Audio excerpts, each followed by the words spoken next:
இருக்கக்கூடிய சிக்கலை நீங்கள் புரிந்து கொள்ளுங்கள். நான் 5 மாதங்கள் கைதாகி சிறையில் இருந்தபோது இந்த விஷுவல் எடிட்டர்ஸும் சரி, கேமராமேனும் சரி, வெளியில் இருக்க மற்ற சேனல்களுக்கு வேலைக்காக போய் கேட்கும்போது சவுக்கு மீடியாவில் வேலை செஞ்சிருக்கேன்னு அவர்கள் ஒருவருக்கும் வேலை கிடைக்கவில்லை.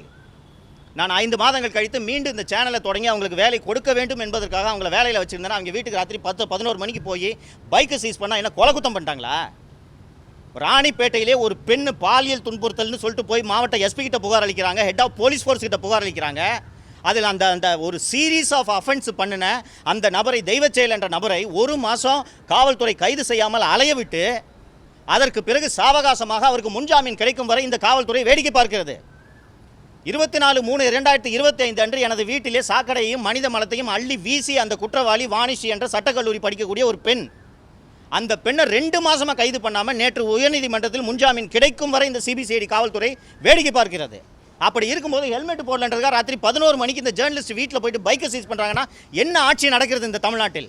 இதனால் தான் இந்த ஆட்சியை பொம்மை முதல்வரின் கீழ் நடைபெறும் ஆட்சி என்று மீண்டும் மீண்டும் நான் குற்றம் சுமத்தி கொண்டிருக்கிறேன். 2026 தேர்தலில் இந்த பொம்மை முதல்வரை வீட்டுக்கு அனுப்பாமல் தமிழக மக்கள் ஓய மாட்டார்கள் என்பதை இந்த அரசும் இந்த அரசு அதிகாரிகளும் புரிந்து கொள்ள வேண்டும்.